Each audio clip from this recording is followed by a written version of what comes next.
ایک یو اردو کے ناظرین اور سامعین، السلام علیکم ورحمۃ اللہ وبرکاتہ۔ ایک زمانے میں بغداد میں ایک جنید نامی ایک پہلوان رہا کرتا تھا۔ پورے بغداد میں اس پہلوان کے مقابلے کا کوئی نہ تھا۔ بڑے سے بڑا پہلوان بھی اس کے سامنے زیر تھا۔ کیا مجال کہ کوئی اس کے سامنے نظر ملا سکے۔ یہی وجہ تھی کہ شاہی دربار میں اس کو بڑی عزت کی نگاہ سے دیکھا جاتا تھا۔ اس کو شاہی پہلوان کا خطاب ملا ہوا تھا۔ بادشاہ کی نظر میں اس کا خاص مقام تھا۔ ایک دن جنید پہلوان بادشاہ کے دربار میں اراکین سلطنت کے ہمراہ بیٹھا ہوا تھا کہ شاہی محل کے صدر دروازے پر کسی نے دستک دی۔ خادم نے آ کر بادشاہ کو بتایا کہ ایک کمزور اور ناتواں اجنبی شخص دروازے پر کھڑا ہے، جس کا بوسیدہ لباس ہے۔ کمزوری کا یہ عالم ہے کہ زمین پر کھڑا ہونا مشکل ہو رہا ہے۔ اس نے یہ پیغام بھیجا ہے کہ جنید کو میرا پیغام پہنچا دو کہ کشتی میں میرا چیلنج قبول کرے۔ بادشاہ نے اسے دربار میں پیش کرنے کا حکم دیا۔ اجنبی ڈگمگاتے پیروں سے دربار میں حاضر ہوا۔ وزیر نے اجنبی سے استفسار کیا، تم کیا چاہتے ہو؟ اجنبی نے جواب دیا، میں جنید پہلوان سے کشتی لڑنا چاہتا ہوں۔ وزیر نے کہا، چھوٹا منہ بڑی بات نہ کرو۔ کیا تمہیں معلوم نہیں کہ جنید کا نام سن کر بڑے بڑے پہلوانوں کو پسینہ آ جاتا ہے؟ پورے شہر میں اس کے مقابلے کا کوئی نہیں، اور تم جیسے کمزور شخص کا جنید سے کشتی لڑنا تمہاری ہلاکت کا سبب بھی ہو سکتا ہے۔ اجنبی نے کہا کہ جنید پہلوان کی شہرت ہی مجھے کھینچ کر لائی ہے، اور میں آپ کو یہ ثابت کر کے دکھاؤں گا کہ جنید کو شکست دینا ممکن ہے۔ میں اپنا انجام جانتا ہوں۔ آپ اس بحث میں نہ پڑیں، بلکہ میرے چیلنج کو قبول کیا جائے۔ یہ تو آنے والا وقت بتائے گا کہ شکست کس کا مقدر ہوتی ہے۔ جنید پہلوان بڑی حیرت سے آنے والے اجنبی کی باتیں سن رہا تھا۔ بادشاہ نے کہا، اگر سمجھانے کے باوجود یہ باضد ہے تو اپنے انجام کا یہ خود ذمہ دار ہے، لہٰذا اس کا چیلنج قبول کر لیا جائے۔ بادشاہ کا حکم ہوا، اور کچھ ہی دیر کے بعد کشتی کی تاریخ اور مقام کا اعلان کر دیا گیا۔ پورے بغداد میں اس چیلنج کا تہلکہ مچ گیا۔ ہر شخص کی یہ خواہش تھی کہ اس مقابلے کو دیکھے۔ تاریخ جوں جوں قریب آتی گئی، لوگوں کا اشتیاق بڑھتا گیا۔ ان کا اشتیاق اس وجہ سے تھا کہ آج تک انہوں نے تنکے اور پہاڑ کا مقابلہ نہیں دیکھا تھا۔ دور دراز ملکوں سے بھی سیاح یہ مقابلہ دیکھنے کے لیے آنے لگے۔ جنید کے لیے یہ مقابلہ بہت پر اسرار تھا، اور اس پر ایک انجانی سی ہیبت طاری ہونے لگی۔ انسانوں کا ٹھاٹھے مارتا سمندر شہر بغداد میں امڈ آیا تھا۔ جنید پہلوان کی ایک ملک گیر شہرت کسی تعارف کی محتاج نہ تھی۔ اپنے وقت کا مانا ہوا پہلوان آج ایک کمزور اور ناتواں انسان سے مقابلے کے لیے میدان میں اتر رہا تھا۔ اکھاڑے کے اطراف لاکھوں انسانوں کا ہجوم موجود تھا۔ بادشاہ وقت اراکین سلطنت کے ہمراہ اپنی کرسیوں پر براجمان ہو چکے تھے۔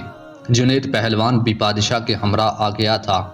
سب لوگوں کی نگاہیں اس پر اسرار شخص کی منتظر تھی، جس نے جنید جیسے نامور پہلوان کو چیلنج دے کر پوری سلطنت میں تہلکہ مچا دیا تھا۔ مجمع کو یقین نہیں آ رہا تھا کہ اجنبی مقابلے کے لیے آئے گا، تاہم لوگ شدت سے اس کا انتظار کرنے لگے۔ جنید پہلوان میدان میں اتر چکا تھا۔ اس کے حامی لمحہ بلمحہ نعرے لگا کر حوصلے بلند کر رہے تھے کہ اچانک وہ اجنبی لوگوں کی صفوں کو چیرتا ہوا اکھاڑے میں پہنچ گیا۔ ہر شخص اس کمزور اور ناتواں شخص کو دیکھ کر حیرت میں پڑ گیا کہ جو شخص جنید کی ایک پھونک سے اٹھ جائے، اس سے مقابلہ کرنا دانش مندی نہیں۔ لیکن اس کے باوجود سارا مجمع دھڑکتے دل کے ساتھ اس کشتی کو دیکھنے لگا۔ کشتی کا آغاز ہوا۔ دونوں آمنے سامنے ہوئے، ہاتھوں میں ہاتھ ڈالے گئے، پنجہ آزمائی شروع ہوئی۔ اس سے پہلے کہ جنید کوئی داؤ لگا کر اجنبی کو زیر کرتا، اجنبی نے آہستہ سے جنید کے کان میں کچھ سرگوشی کی۔ جنید کے چہرے کا رنگ متغیر ہو گیا۔ بہرحال کشتی کا آغاز ہو گیا۔ اجنبی شخص اور پہلوان نے آپس میں پنجہ آزمائی شروع کر دی۔ کشتی لڑنے کا انداز جاری تھا۔ بوڑھے میں لگتا تھا کہ جوانی لوٹ آئی ہے۔ پینترے بدلے جا رہے تھے۔ داؤ پیچ کے مظاہرے جاری تھے۔ ہجوم کا جوش و خروش بڑھتا گیا۔ جنید داؤ کے جوہر دکھاتا تو مجمع نعروں سے گونج اٹھتا۔ دونوں باہم گتم گتھا ہو گئی، یکایک لوگوں کی پلکیں جھپکیں، دھڑکتے دل کے ساتھ آنکھیں کھلیں تو ایک ناقابل یقین منظر آنکھوں کے سامنے تھا۔ جنید چاروں شانے چت پڑا تھا اور بوڑھا شخص سینے پر بیٹھے فتح کا پرچم بلند کر رہا تھا۔ پورے مجمع پر سکتہ طاری ہو چکا تھا، حیرت کا طلسم ٹوٹا اور لوگوں نے ضعیف فاتح کو کندھوں پر اٹھا لیا۔ میدان کا فاتح لوگوں کے سروں پر سے گزر رہا تھا، ہر طرف انعام و اکرام کی بارش ہونے لگی۔ ضعیف پہلوان کو شاہی دربار سے مکمل انعام و اکرام ادا کر دیا گیا، تاہم بادشاہ وقت کو جنید کی بوڑھے سے شکست ہضم نہیں ہو رہی تھی۔ شاہی وقت نے جنید پہلوان کو بلاوا بھیجا اور شکست کے بارے میں استفسار کیا۔ جنید، تم نے ہمیں شرمندہ کر دیا، اپنے شاہی وقار اور عظمت کو پاش پاش کر دیا ہے، کیا تم بک گئے تھے؟ بادشاہ نے اونچی آواز میں سچ بولنے کا حکم دیا۔ جنید، ہاں حضور، میں جان بوجھ کر ہارا ہوں۔ یہ سچ ہے کہ اپنی شاہی وقار کو پاش پاش کیا ہے، مقابلے میں ہار کر جو بے عزتی کا سودا کیا ہے اس کے سامنے بڑے بڑے رتبے نیچ ہیں۔ آج سے پہلے اتنا قابل فخر سودا کبھی نہیں کیا، مجھے اپنی ہار پر کوئی شرمندگی نہیں ہے۔ بادشاہ نے تفصیل کا حکم دیا۔ جنید بولا، بوڑھے پہلوان نے میرے کان میں سرگوشی کی، جنید، میں کوئی پہلوان نہیں ہوں، زمانے کا ستایا ہوا ہوں۔ آل رسول کے گھرانے سے میرا تعلق ہے۔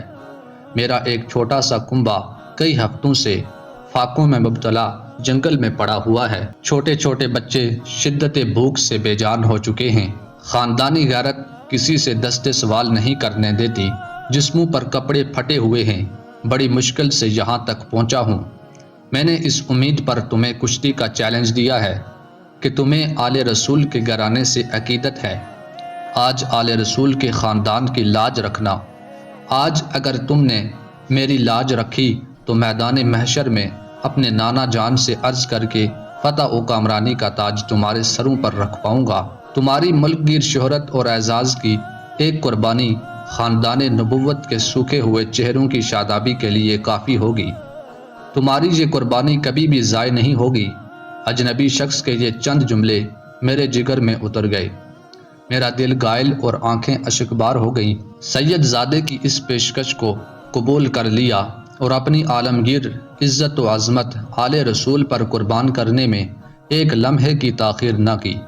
فوراً فیصلہ کر لیا کہ اس سے بڑھ کر میری عزت و ناموس کا اور کون سا موقع ہو سکتا ہے کہ دنیا کی اس محدود عزت کو خاندان نبوت کی اڑتی ہوئی خاک پر قربان کر دوں۔ اگر بنی ہاشم کے گھرانے کی مرجائی ہوئی کلیوں کی شادابی کے لیے میرے جسم کا خون کام آ سکتا ہے تو جسم کا ایک ایک قطرہ تمہاری خوشحالی کے لیے دینے کے لیے تیار ہوں۔ جنید اتنا کہہ کر خاموش ہو گئی۔ بادشاہ کو بھی پتہ لگ گیا۔ ہاتھ کے اشارے سے جنید کو رخصت ہو جانے کا حکم دیا۔ رات ہو چکی تھی، لوگ اپنے اپنے گھروں کو جا چکے تھے۔ عشاء کی نماز سے فارغ ہو کر جنید اپنے بستر پر لیٹ گئے۔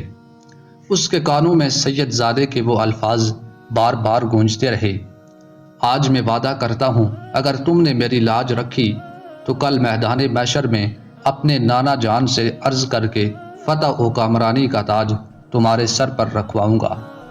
جنید سوچتا رہا، کیا واقعی ایسا ہوگا؟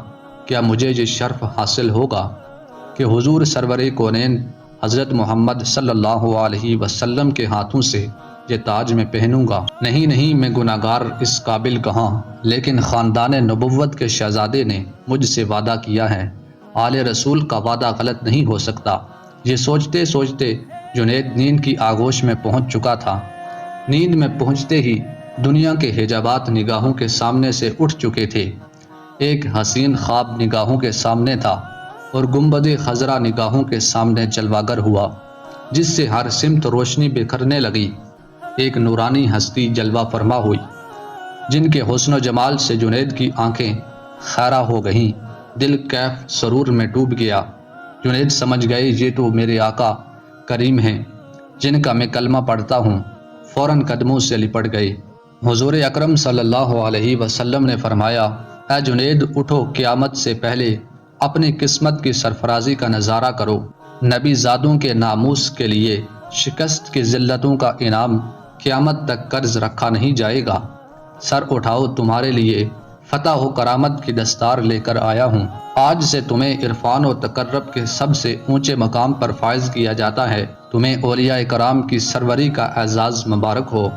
ان کلمات کے بعد حضور سرور کونین حضرت محمد صلی اللہ علیہ وسلم نے جنید پہلوان کو سینے سے لگایا، اور اس موقع پر حضور صلی اللہ علیہ وسلم نے حالت خواب میں جنید کو کیا کچھ عطا کیا، اتنا اندازہ ضرور لگایا جا سکتا ہے کہ جب جنید نیند سے بیدار ہوئے تو ساری کائنات چمکتے ہوئے آئینے کی طرح ان کی نگاہوں میں سما چکی تھی۔ ہر ایک کے دل جنید کے قدموں پر نثار ہو چکے تھے۔